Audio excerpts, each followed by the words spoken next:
Hi dear students, मैं संतोष कुमार प्रयागराज से स्वागत है आप सभी का ऑक्सी कोचिंग के एक और वीडियो में। इस वीडियो में हम प्रमेय को प्रूफ करने वाले हैं। पार्ट 5 का ये वीडियो है, मतलब कि हमने पिछले 4 प्रमेय को प्रूफ कर दिया है।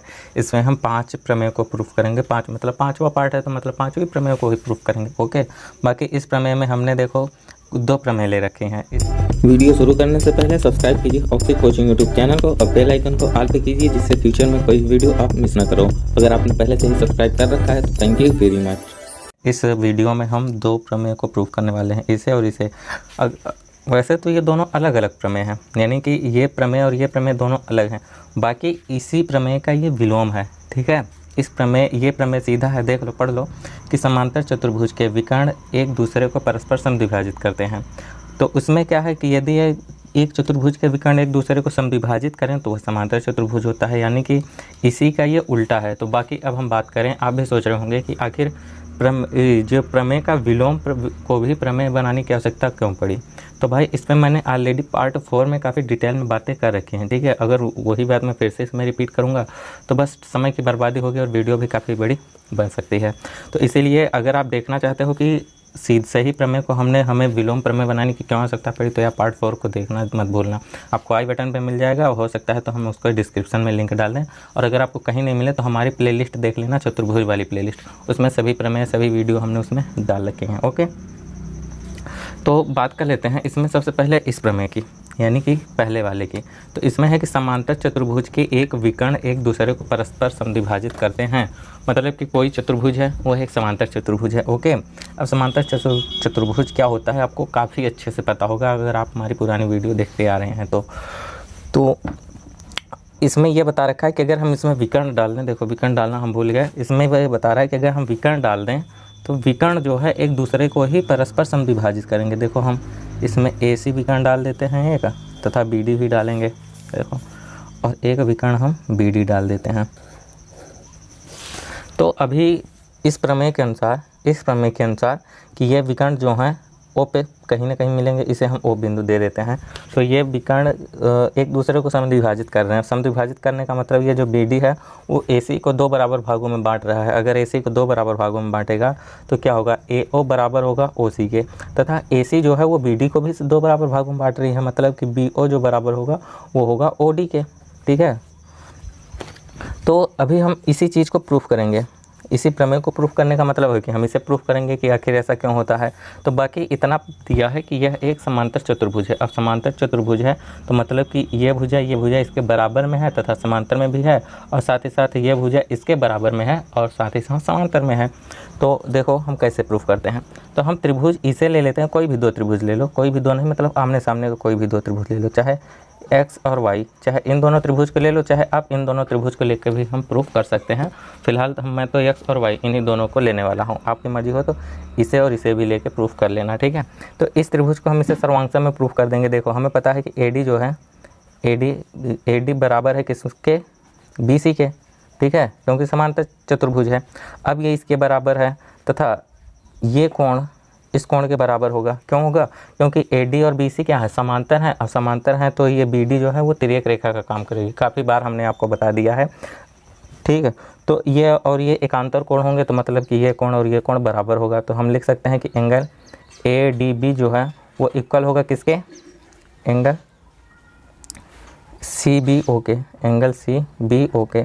इसे O कर दें, ज़्यादा सही रहेगा, क्योंकि इस त्रिभुज की रिश्ता तो यहीं तक है ना, हम यहाँ तक कैसे आ गए, ठीक है। हाँ, ये एंगल और ये एंगल भी बराबर होगा, क्योंकि वहाँ पे भी ये और ये तिर्यक रेखा के साथ एकांतर कोण का काम कर रहे हैं। तो हम लिखेंगे कि एंगल DAO बराबर है एंगल BCO के। तो देखो एक भुजा 2 कोण हमने इक्वल प्रूफ कर दी। अब जैसे ही एक भुजा और 2 कोण हम इक्वल प्रूफ करते हैं तो मतलब कि X और Y हमारा क्या होगा, त्रिभुज X सर्वांगसम हो गया त्रिभुज Y के। अब जैसे ही X और Y हमारे सर्वांगसम हो गए, तो सर्वांगसम होने का मतलब तो आपको पता ही होगा कि संगत भाग बराबर होंगे। तो यानी कि ये वाली भुजा इसके बराबर होगी। तो हम कह सकते हैं कि AC जो है वो AC कहाँ, AO जो है वो OC के बराबर होगी, यानी कि A से O तक की जो दूरी होगी वही O से C तक की दूरी होगी, क्योंकि ये और ये सर्वांगसम है। और साथ ही साथ ये जो BO है वो OD के बराबर होगा। तो देखो B और OD के बराबर होगा। तो देखो हमने ये दोनों चीज़ें प्रूफ कर दी। CPCT आप कारण में लिख सकते हैं। उसमें भी आपके बोर्ड एग्जाम में भी ऐसा क्वेश्चन नहीं पूछने वाला कि आप किसी प्रमेय को प्रूफ करो। अगर हो सकता है आ जाए तो भाई आपको समझ में तो आ ही गया है, आप आसानी से सॉल्व भी कर सकते हो। तो फिलहाल इतना ही। देखो पहला प्रमेय यहाँ पे होता है प्रूफ। बाकी बात करते हैं दूसरे प्रमेय की। तो दूसरा प्रमेय जस्ट इसी का उल्टा है। यानी कि पहले में क्या दिया था कि चतुर्भुज समांतर है, विकर्ण एक दूसरे को परस्पर समद्विभाजित कर रहे हैं।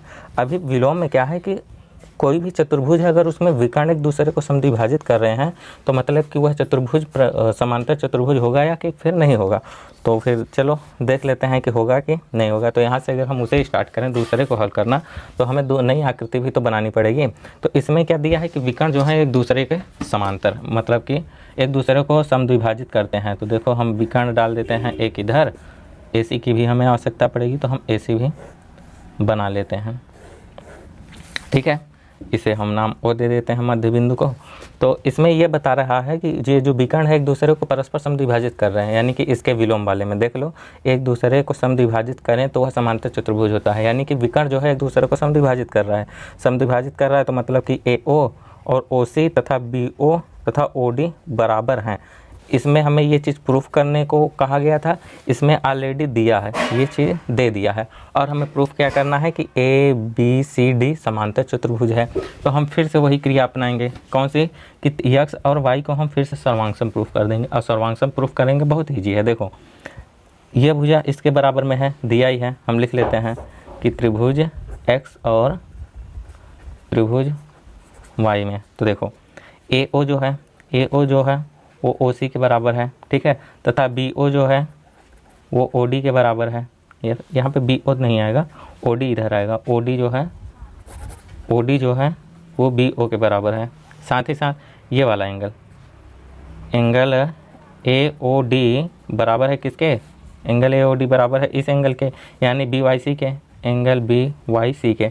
तो ये एंगल और ये एंगल बराबर हो गया। तो देखो साइड वाले नियम से हमारे x सर्वांगसम हो गया y के। अभी देखो ये और ये सर्वांगसम हो गया, अब सर्वांगसम हो गया, तो मतलब कि ये वाली भुजा और ये वाली भुजा बराबर होगी। तो और हमें सर्वांगसम त्रिभुज बोल रहा हूँ। अब हमें समांतर चतुर्भुज में क्या चाहिए कि सामने की भुजाएं बराबर होनी चाहिए। तो एक युग्म तो हमने बराबर प्रूफ कर दिया।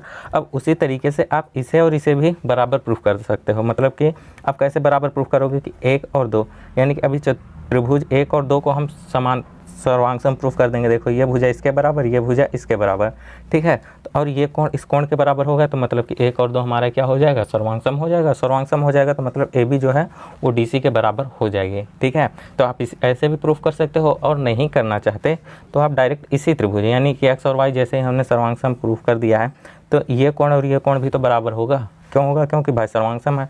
और ये कोण, अगर ये कोण बराबर है तो मतलब कि अगर हम BD को एकांतर कोण माने, तो BD को अगर हम तिर्यक रेखा माने तथा ये कोण और ये कोण बराबर हैं और एकांतर हैं, तो ये वाली भुजा और ये वाली भुजा हमारी समांतर होगी। और समांतर चतुर्भुज का एक प्रमेय ये भी होता है कि सम्मुख भुजा का कोई भी एक युग्म बराबर हो तथा साथ ही साथ समांतर हो। चाहे आप बराबर के साथ साथ समांतर प्रूफ कर दो तब समांतर चतुर्भुज हो जाएगा, या फिर सम्मुख भुजाओं के दोनों युग्म को बराबर प्रूफ कर दो। फिर से बता रहा हूँ, चाहे तो दोनों युग्म को आप बराबर प्रूफ कर दो, या फिर इसके बराबर, ये इसके बराबर। चाहे तो किसी भी एक युग्म को बराबर प्रूफ करने के साथ साथ उसी को समांतर प्रूफ कर दो। दोनों में से कुछ भी कर दो तो आप ऑलरेडी वो बराबर प्रूफ हो जाएगी। तो मुझे तो यही लगता है कि आप इसको इसके बराबर प्रूफ कर दो, फिर इन दोनों त्रिभुजों को सर्वांगसम प्रूफ करके इस भुजा को इस भुजा के इक्वल प्रूफ कर दो, तो ज़्यादा ईजी रहेगा। तो देखा हमने आपको दोनों प्रमेय का यहाँ पे प्रूफ आपको दे दिया। प्रमेय ये और इस प्रमेय का विलोम ये, दोनों प्रमेय ऑलरेडी हमने यहाँ पे बहुत ही जितना इजी वे में हो सकता था हमने आपको बता दिया। तो अगर आपको ये प्रमेय समझ में आ गया है, अगर आपसे कोई पूछे कि ये प्रमेय क्यों होता है, तो आप आज आसानी से बता सकते हो, क्योंकि अगर समझ में आया तभी बताओगे। तो अगर समझ में आया तो यार वीडियो को लाइक करके दोस्तों के साथ शेयर जरूर कर देना। और भी प्रमेय का प्रूफ देखने के लिए हमारी चतुर्भुज वाली प्लेलिस्ट को देख लेना, लिंक डिस्क्रिप्शन में मिलेगी। अब चाहे तो आई बटन पे भी आप देख सकते हो। ओके, तो फिलहाल ये वीडियो के बारे में आप अपनी राय बता सकते हो कमेंट में, कहीं कमी है तो उसे भी हमें ज़रूर बता देना। तो हम और आप मिलेंगे नेक्स्ट वीडियो में नेक्स्ट टॉपिक पे फिर से। तब तक के लिए बाय बाय, टेक केयर, ख्याल रखना अपना, बाय बाय।